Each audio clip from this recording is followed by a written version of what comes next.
Gece yine adını pıçıldadım. Divarlar eşitti, sen eşitmedin. Pencereden şehre baktım uzun. Işıklar yanırdı, sen görünmedin. Saat dayanır sanki sensiz, vaxt mənə inat edir. Bir sual var ürəyimdə, cavabını kim verir?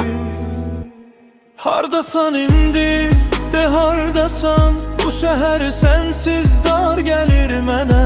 Adın dodağımda yarım qalıb, nəfəsim çatmır yenə.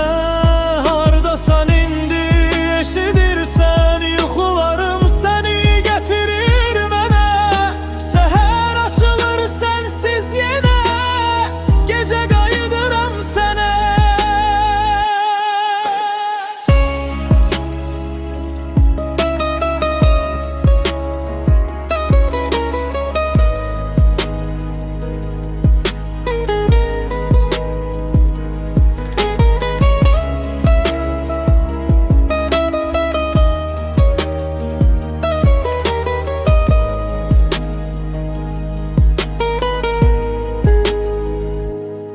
Köhnə mesajlara baxdım bir-bir. Gülüşün sətirlərdə donub qalır.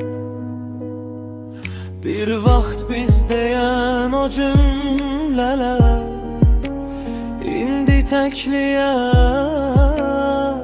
bölünüb qalır.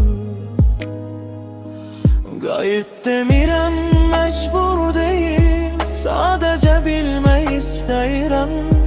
Səni düşünən bu ürək hələ də yadımdadır. Deyirəm, hardasan indi, de hardasan? Bir xəbər ver, susma belə.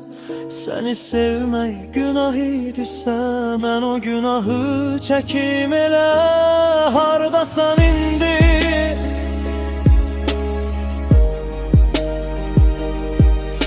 Səhər açılır sensiz yenə, gecə qayıdıram sənə. Hardasan indi?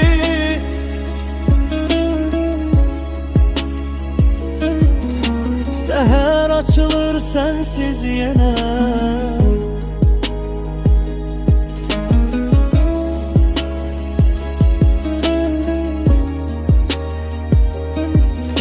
Səhər açılır sen